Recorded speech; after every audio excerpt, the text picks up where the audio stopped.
একটু ঢেউটিনের জন্য ৮০ কিলোমিটার রাস্তা হাঁটলো এই দুই মুরব্বী। জোর করে আমার ভ্যানে উঠাইলাম, ভ্যানে উঠবো না কারণ পকেটে যে টাকা নাই। তা তাদের কষ্টের কথাগুলো শুনলাম। এখান থেকে তাদের বাড়ি হচ্ছে ১০ কিলোমিটার দূরে, ১০ কিলোমিটার হাইটে গেছে, আর ১০ কিলোমিটার হাইটে আইসে এই পৌরসভায় ঢেউটিন দিব সেই টিনের জন্য। এইভাবে ৪ দিন যাবত তারা আসা যাওয়া করতেছে, কিন্তু ঢেউটিন পায় নাই। তা আজকে আবার আইসে সেই ঢেউটিনের জন্য। তা তাদের কথাগুলো শুনলাম, মানে খুব খারাপ লাগলো।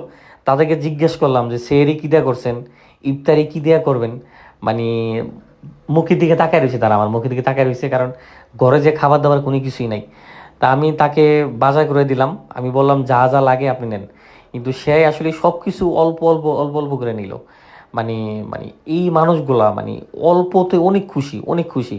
এই সুন্দরবন কয়রা উপজেলার মানুষ, আপনি যা দিবেন তাতেই আলহামদুলিল্লাহ, তাতেই অনেক খুশি। তারপরে তাকে নিয়ে গেলাম পাঞ্জাবি কিনে দেওয়ার জন্য, পাঞ্জাবি কিনে দিলাম, লুঙ্গি কিনে দিলাম। তা এই মানুষটার পাশে আপনারা দাঁড়ান, এই মানুষটার পাশে আপনারা দাঁড়ান। তাদের বিকাশ নাম্বারটা, নগদের নাম্বারটা আমি স্ক্রিনে দিয়ে দেবো।